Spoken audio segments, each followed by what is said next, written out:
Did you know that especially in the state of Massachusetts, you can buy a multifamily and move into it with a down payment of as little as 5%? There's even some programs that might get a little under that.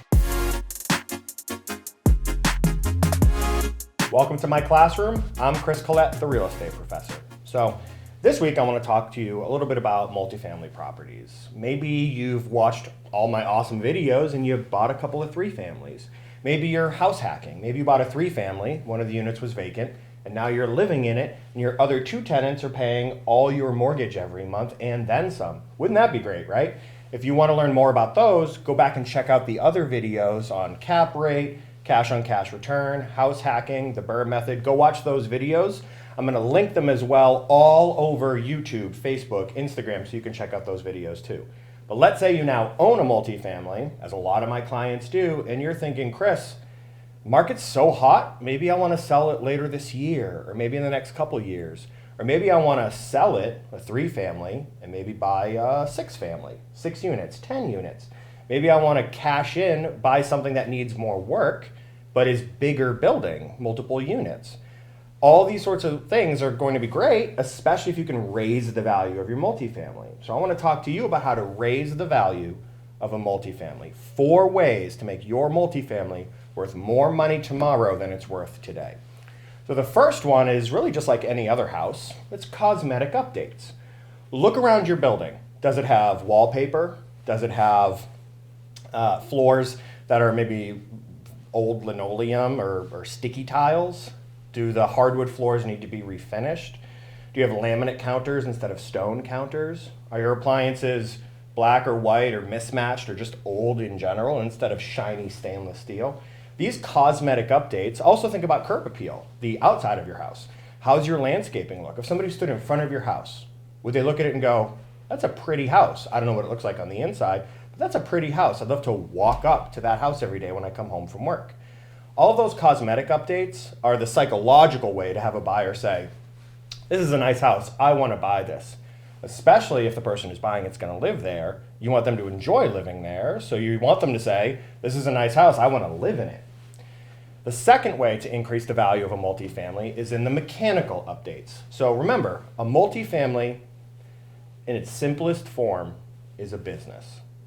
If I were to buy a burger place, buy a McDonald's, if I were to buy Taco Bell, if I were to buy any fast food place, one of the things I'd want to know is not just how good are the burgers, but at the end of the day, how much profit does it make?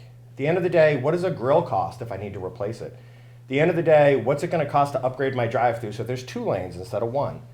These sort of mechanical updates are with a multifamily too. So how old is the heating system? Does it have air conditioning?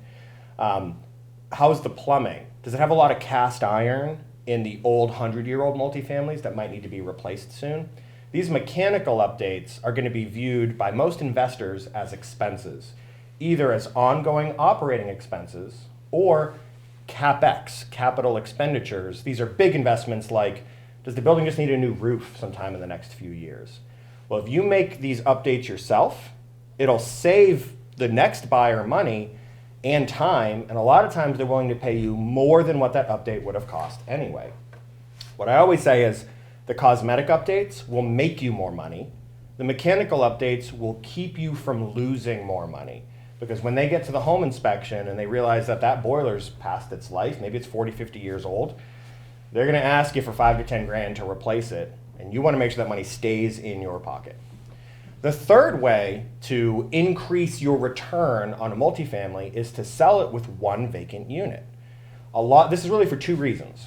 One, it allows whoever buys it to install their own tenant, maybe at a higher price than what the previous tenant was paying. But more importantly, it allows the buyer to move into the building. Did you know that especially in the state of Massachusetts, you can buy a multifamily and move into it with a down payment of as little as 5%. There's even some programs that might get a little under that. Because you can move into it with just a 5% down payment, you don't have to put the 25% down payment that an investor would, because you're not considered an investor if you live in it. You're considered owner-occupied, just like buying a single-family home. So if one of those units is vacant and you sell it, all the buyers that only have 5% as a down payment, your building now becomes an option for them. If the whole thing was rented, you would lose all those buyers. And in any situation, more offers is better than fewer offers. If you can get 5 offers from investors and another 5 offers from owner occupants, you can now put them against each other, create that bidding war you want, maybe get an extra 10, 15, 20, 50, $100,000. So if you can, try to sell your building with 1 vacant unit. More vacant units, sometimes better, depends on what the rents are. Fully rented, not as good as having 1 vacant unit. So the sweet spot tends to be 1 unit empty. The fourth way to raise rents, the fourth way to raise the value of the property is to raise the rents. I got ahead of myself.